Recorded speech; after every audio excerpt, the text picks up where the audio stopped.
Բարև ձեզ։ Այսօր մենք խոսենք ատոմիկ դիզայն սիստեմայից։ Ատոմիկ դիզայն սիստեման դա դիզայն սիստեմաներ կառուցելու մոտեցումը, որից որ օգտվում են հիմա գրեթե բոլորը։ Ինքը շատ ունիվերսալ մոդել է, ու իր առանձնահատկությունը կանում է նրանում, որ ինքը ունի հիերարխիկ մոդել։ Եթե տեսնում եք, այս նկարն է, որի վրա պատկերված է մեր հիմնական 5 level-ները դիզայն սիստեմայի, ես էլ իրանց անվանումները՝ ատոմներ, մոլեկուլներ, օրգանիզմներ, template-ներ եւ page-եր։ Եթե մենք հետ գնանք մեր օրգանական աշխարհ, կտեսնենք, որ մեր այսպես ասած փոքր էլեմենտը դա ատոմներն են, որոնք որ միավորվելով ձևավորում են մոլեկուլներ, մոլեկուլները միավորվելով ձևավորում են օրգանիզմներ։ Այստեղից արդեն գալիս է մեր digital աշխարհը, որտեղ որ մենք միավորելով մի քանի մոլեկուլներ ստանում ենք template-ներ, template-ների միջոցով ստանում ենք page-եր։ Բայց ուշադիր լսողները կասեն, բայց ախր մեր իրական աշխարհում ամենափոքրիկ էլեմենտն դա էլեկտրոնները չեն, դրանք պրոտոններն ու նեյտրոններն են եւ էլեկտրոնները, ճիշտ կլինեն։ Իրականում մեր մոտ դիզայն աշխարհում, դիզայն սիստեմայի աշխարհում, ատոմիկ դիզայն սիստեմայի աշխարհում մեր ամենափոքրիկ էլեմենտը դա ատոմը չի, դա դիզայն թոքեններն են, որոնք որ ամենափոքր բաղկացուցիչ էլեմենտներն են, ինչով որ կառուցվում են մեր մնացած մակարդակի էլեմենտները։ Բերեք ռեալ օրինակներով հասկանանք, թե ինչի մասին է խոսքը, հա։ Թոքենները դրանք մեր մինիմալ էլեմենտներն են, օրինակ, գույները, icon-ները, text style-երը, էֆեկտները, այսինքն այն ամեն ինչը որ բաղկացած չի ավելի փոքր էլեմենտից, то есть իրանք sense ասած զրոյական կետն են, որից որ կառուցվում է մեր ամբողջ դիզայնը, բայց իրանք իրանցով կոմպոնենտ չեն։ Այսինքն ի՞նչ է դա նշանակում։ Եթե մենք ունենք օրինակ մի հատ կուբիկ, որը որ կարմիր գույնի է, իր գույնը, բերեք արագ style ավելացնենք, իր գույնը կարա գոյություն ունենա մեր դիզայն սիստեմայում առանց այդ կուբիկի։ Ու կարա այս գույնը ինքը տարածվի ոչ միայն այս կուբիկի վրա, այլ ցանկացած այլ էլեմենտի վրա, բայց կակ տակավով ինքը կոմպոնենտ չի, ինքը ուղղակի դիզայն սիստեմայի մասը։ Դա մեր թոքենը։ Կամ օրինակ տեքստերի դեպքում։ Օրինակ ունենք մի հատ տեքստ, որ ունի ինչ-որ պարամետրներ, ու այդ պարամետրները բերեք վերածենք style-ի։ Body text. Great. Երբ որ այս տեքստը ջնջում եք, տեսնում եք, որ մեր style-երի լիստի մեջ մենք ունենք մեր text style-ը, գույնը եւ այս text style-ը կարող կիրառվի ցանկացած text էլեմենտի, դա կլինի button-ի text, դա կլինի menu-ի text, դա կլինի քարտի մեջի title կամ ցանկացած այլ տեղ որտեղ կա text, եւ ոնց նույնպես գույնինգ կարա ցանկացած էլեմենտի կիրառել, բայց իրանցով կոմպոնենտներ չեն, այսինքն եթե մենք հիմա մեր design file-ի մեջ փորձենք գտնենք որից էլեմենտ, որ կարմիր է կամ ունի հետեւյալ text style-ը, մենք չենք գտնի, չկան, բայց իրանք մեր style-երն են, որոնք որ կազմում են, նորից եմ կրկնում, մեր design system-ի բաղկացուցիչը։ Եվ այս token-ների միջոցով մենք կառուցում ենք մեր ատոմները։ Օրինակ,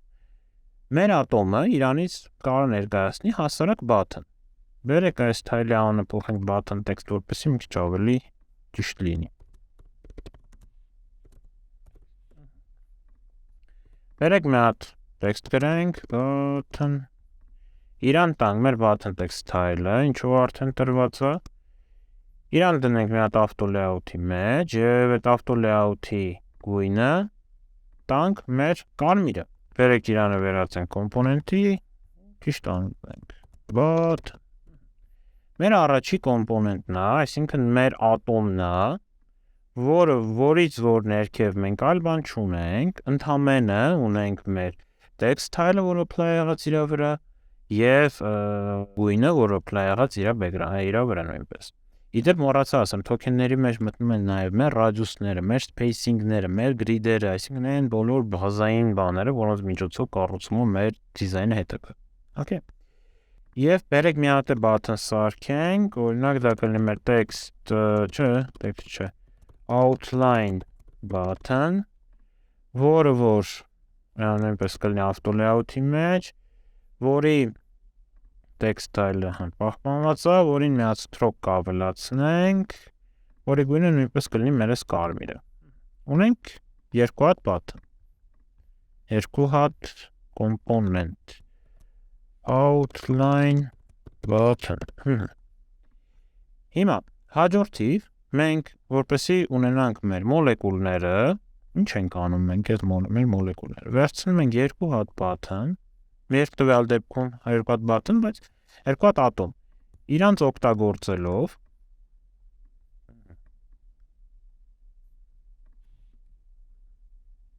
վերենք էս կոդ, հա, այս մեր button-ներն են, իդեպ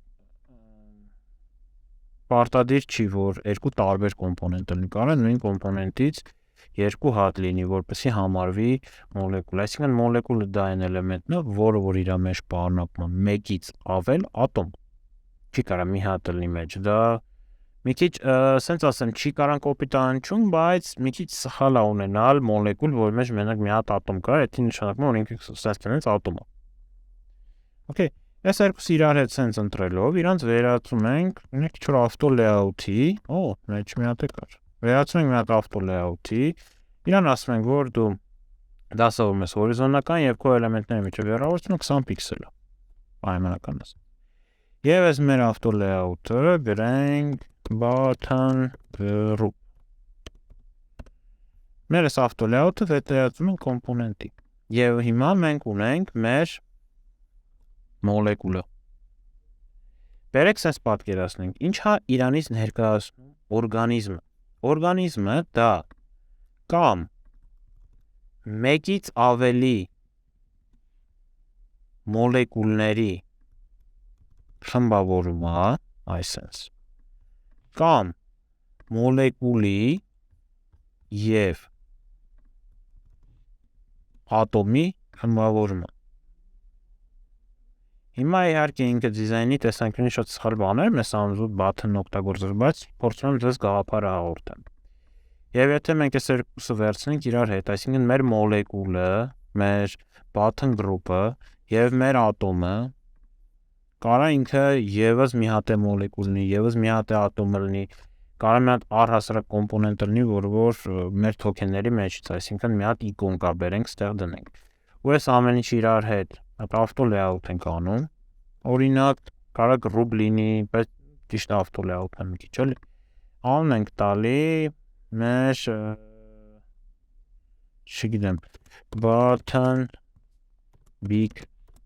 group, ու իրան նորից վերածում ենք կոմպոնենտի, և ինչ ստացվեց, որ հիմա մենք գեներացրեցինք մի հատ օրգանիզմ, ես երրորդ կետը։ Եվ հենց մինչև առաջ գնալ, վերեք հասկանանք ինչ ենք այս ամեն ինչը մենք սենց իրար մեջ դնելով, դասավորելով գնում առաջ։ Վերեք պատկերացնենք, մենք աշխատում ենք մի հատ պրոյեկտի վրա, ու ամենասկզբից ընտրել ենք այս կարմիր գույնը, պատրաստել ենք, չգիտեմ, 20 էջ, 30 էջ դիզայն, ցույց ենք տալի կլիենտին, ու ինքը ասում է, որ գիտես ինչ կա, այս կարմիրը ես ուզում եմ փոփոխվի գազարագույնի։ Մենք ինչ պետք է անենք, պետք է ամբողջ ֆայլի մեջ, որտեղ որ այս կարմիրն օգտագործված է, տնենք հատիկ փոփոխենք եւ այլն։ Կամ ասում է, այս ֆոնտը ուզում եմ լինի ռոբոտ, էլի հատիկ փոփոխել։ Բայց երբ որ մենք աշխատում ենք դիզայն սիստեմաների հետ, դա շատ հեշտ է։ Մենք ընդհանրապես փոփոխելով այս թայլը կարմիրը վերածելով գազարագույնի, մի քլիկով կարելի ասել ամբողջ մեր պրոյեկտի մեջ գույնը փոխում։ Նույնը տեքստի դեպքում։ Պետք է որ օրինակ ստեղ ինտերնա մեր մոտ դառնա ռոբոտո։ Մի քլիկով բոլոր տեղերը կատարվեց փոփոխություն։ Այս ինչ վերաբերում է style-ին, հիմա գրանք մի level բարձր, այսինքն sense է դառնում, ամեն մի level-ը ազդում է իր հաջորդ բոլոր level-ների վրա, բայց չի ազդում իր նախորդի վրա։ Թոքենների դեպքում նախորդ չկա, բայց օրինակ ատոմների դեպքում կարող նախորդը թոքենն է, մեր ատոմների փոփոխությունը չի ազդում թոքենների վրա։ Okay, հիմա եթե վերցնենք օրինակ այս button-ն է մեր մոտ, որը օգտագործված է այսքան տեղ, ու ասենք գիտես ինչ կա, եզրերից հեռավորությունները քիչ է, մենք ուզում ենք, որպեսզի horizontal padding ոչ թե լինի 10, այլ լինի 30։ Փոփոխելով մեր մի հատ ատոմի վրա, մենք փոփոխում ենք իրան բոլոր տեղերում։ Եվ այս երկրորդի վրա ասում ենք հերիք չի այդ vertical-ն ենք ուզում լինի 30, մենք բացի դրանից այս outline-ն ուզում ենք լինի 4։ Ու տեսեք, ինձ սաղ տեղերը փոփոխվեց։ Մնացինք հաջորդ էտապ։ Մենք այս հաջորդ էտապում կարանք այս մեր pattern-ը փոփոխենք։ Ինչա դա նշանակում։ Նայեք, եթե մենք ասում ենք, որ այս case-ում մեր button-ի width-ը ձևավորվում է horizontal padding-ներ plus text-ի width, Այս դեպքում մենք կարող ասում ենք, գիտես, ինչ կուզում ենք, որպեսզի մեր կոմպոնենտը դասավորվի sense, то есть ոչ թե հորիզոնական, այլ վերտիկալ դասավորվի, ու մեր այս ընդհանուր button group-ը ունենա 400 պիքսել width, ու մեր button-ները fill անեն մեր ընդհանուր auto layout-ը։ Center line-ը սպետալ։ Ունայք, մենք, բայց ասում ենք, որ այս մենակ այս case-ում է պետք, մնացած դեպքերում մեզ պետք է button-ը sense աշխատի։ Եթե մենք գայինք step փոփոխենք, ինքը ազդելու էր սահի վրա։ Բայց փոփոխելով միայն մոլեկուլի մակարդակի վրա, մենք ազդում ենք իրանից բարձր են բոլոր տեղերի վրա, որտեղ որ տվյալ մոլեկուլը օգտագործվել է։ Իրանից ցածրի վրա չենք ազդում, ու այն դեպքերում, որ օգտագործվել է օրինակ հենց բուն ատոմը, էլի չենք ազդում։ Ու նույն լոգիկան նաև գործում է հաջորդ step-երի վրա, այսինքն օրգանիզմների, template-ների եւ page-երի։ Հիմա բերեք հասկանանք ինչի մասին է խոսքը գնում, երբ որ ասում ենք template-ներ ու page-եր։ Նայեք, մեր ցանկացած edge, web edge, ինքը բաղկացած է օրինակ header-ից, footer-ից, չէ՞։ Ու կախված ինչ որ մի հատ edge-ից կարա header-ի content-ը օրինակ ընտրված highlight արած լինի n menu item-ը, որի edge-ում ենք, կամ footer-ում ինչ որ մի հատ չնչին բան փոխված լինի, կամ առհասարակ փոխված չլինի, բայց մեր ընդհանուր դիզայնում մեր header-ը բոլոր տեղ են օգտագործված, մեր քարտերը բոլոր տեղ են օգտագործված, մեր սլայդերները եւ այլն, մեծ էլեմենտները, որոնք որ իրանց մեջ պարունակում են օրգանիզմ եւ մեկ որևիցե այլ էլեմենտ, դա կլինի այլ օրգանիզմ, դա կլինի այլ մոլեկուլ, դա կլինի այլ ատոմ, դա մեր մոտ դառնում է template-ը, ու այդ template-ներով կառուցվում է մեր արդեն page-ը, այսինքն երբ որ մենք մի հատ edge ենք ունենում, վերև ունենք header, դրանից հետո ունենք slider-ից հետո ունենում ենք օրինակ service-ների կտոր եւ այլն, վերջում է footer։ Հիմա բերեք հակառակ գնանք։ Մեր page-ը բաղկացած է template-ներից plus օրգանիզմ, plus մոլեկուլ, plus ատոմ։ Այսինքն միաժամանակ այս բոլորը մեր page-ի մեջ կարող են template-ի մեջ կարող միաժամանակ լինի օրգանիզմ, մոլեկուլ, ատոմ։ Դե թոքեններ չեմ խոսում, թոքենները բազային բոլորի մեջ կան։ Օրգանիզմի մեջ կարող լինի մոլեկուլ, ատոմ։ Մոլեկուլի մեջ ատոմ, ատոմն էլ պրոստը կառուցվում է թոքեններով եւ ինչ որ էլեմենտներով։ Okay։ Սա մեր ընդհանուր դիզայն սիստեմայի լոգիկան է, ատոմիկ դիզայն սիստեմայի լոգիկան է, որի հիման վրա կառուցված է material design system-ը, human interface design system-ը, Atlassian design system-ը, Flutter design system-ը եւ այլ դիզայն սիստեմաներ, որոնք որ օգտագործվում են real company-ների կողմից։ Եվ հետագայում, երբ որ մենք կսկսենք կառուցել օրինակներ, գնայինք, կսկսենք կառուցել դիզայն սիստեմաներ, մենք աշխատելու ենք միմիայն ատոմիկ դիզայն սիստեմայով։